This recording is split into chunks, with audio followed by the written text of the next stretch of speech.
President of the United States better understands the Constitution than most of the media, most of the Democrats, most of the law professors. Remember, they're professors. Outside the White House today, cut one, go.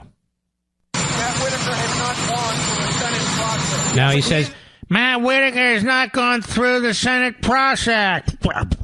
So in other words, here we have an intrepid reporter asking a question that any Democrat would say. He makes an assertion and puts a question mark behind it. Matt Whitaker has not gone through the Senate. No, he's a temporary appointee under the Vacancies Act. Mr. Reporter. President starts to say, yeah, neither has Mueller. Go ahead. Mueller, excuse me. You talk about the Senate process. Mueller is... Now notice the reporter doesn't even want an answer. Just keeps talking over the president. This is why we, the people, find you people to be obnoxious, unprofessional, leftists, never Trumpers. Go ahead. He hasn't gone through the Senate process. So you're saying Whitaker hasn't, but Whitaker has. Wait a minute. Because he was a really distinguished U.S. attorney in Iowa, and he was approved by everybody. Because to be U.S. attorney, that's top of the line. He was a highly respected. In fact, I'll tell you, the ambassador to China, as you know, Terry Branstad, who used to be the governor of Iowa, he told me that what a great choice that is, that he is one of the most respected people in all of Iowa. And that was coming from Terry Branstad, who was the governor. All right, so now, just to show you how dumb the media are, just to show you how dumb the Democrats are, I hope you Supreme Court justices, and you know who you are listening to this program now. Because hopefully one day this will wind up with you. Justice Roberts, Justice Kavanaugh, Justice Gorsuch, Justice Thomas, Justice Alito. Why would reporters be so concerned with protecting an inferior employee of the federal government? Why would Democrats be so concerned with protecting an inferior employee of a Democrat? Have you ever heard them demand the protection of any other inferior employee of the federal bureaucracy? Of an assistant United States attorney? Never. Why is that? Because the special counsel's not an inferior employee. And I also say this for the idiot husband of Kellyanne Conway. What's his name again? What kind of husband is this? What is this goofball? What kind of husband is this? He embarrasses his wife all the time. Pal, if you don't love your wife, then deal with it legally. Why do you try to humiliate her? And humiliate your children? What kind of a man are you? What kind of a husband are you? Oh, George Conway. That's right, George Conway. Another Trump hater. He doesn't know his what from a what. What's with you, George? Don't you love your wife? You got to make a public spectacle of yourself? I mean, you ever seen anything like this? This George Conway? The media love George Conway because they use him to attack his wife.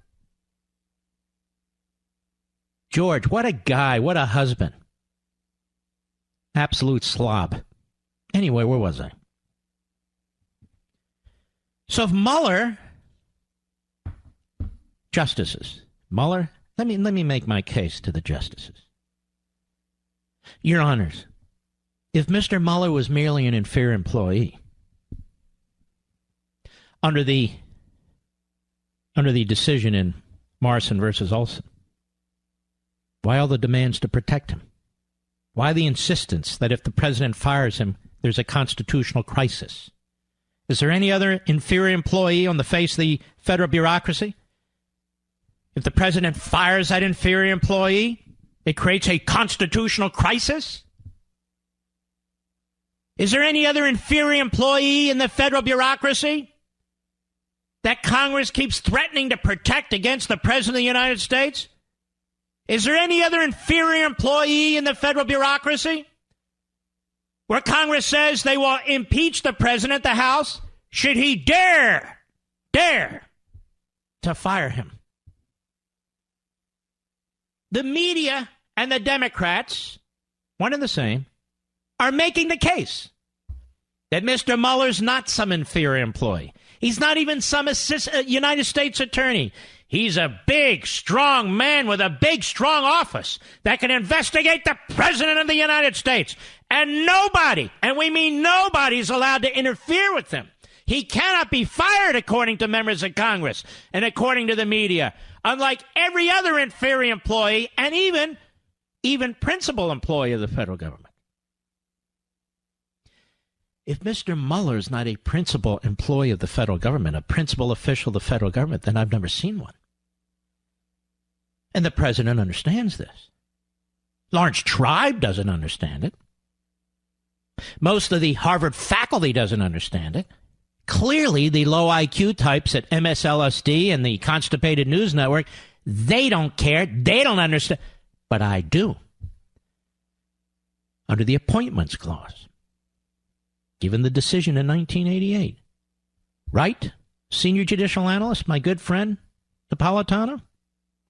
There really is a big difference. There really is. Now, in the case of Mr. Whitaker, he's not required to recuse himself. This is supposed to be an investigation into Russia and Trump world. Mueller never had anything to do with Russia or Trump world or the Trump campaign. Well, he was on CNN and he wrote an op-ed. So what?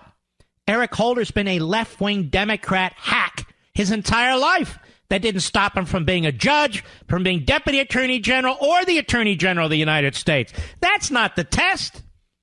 And Mr. Whitaker, compared to Mr. Holder, is pure as the driven snow for all you snowflakes out there. And Mr. Rosenstein, well, Mr. Rosenstein is all kind of gummed up. Mr. Rosenstein is a fact witness. Should be a subject of the investigation. But the Democrats love him. Do you know why? Because he appointed a special counsel. You know why else? Because he's weak. You know why else? Because he's a coward. But Mr. Mueller, you better not touch him. We'll impeach you. It'll be a constitutional crisis. A slow-walking, a Saturday Night Massacre. It's the broken glass moment. I'll be right back.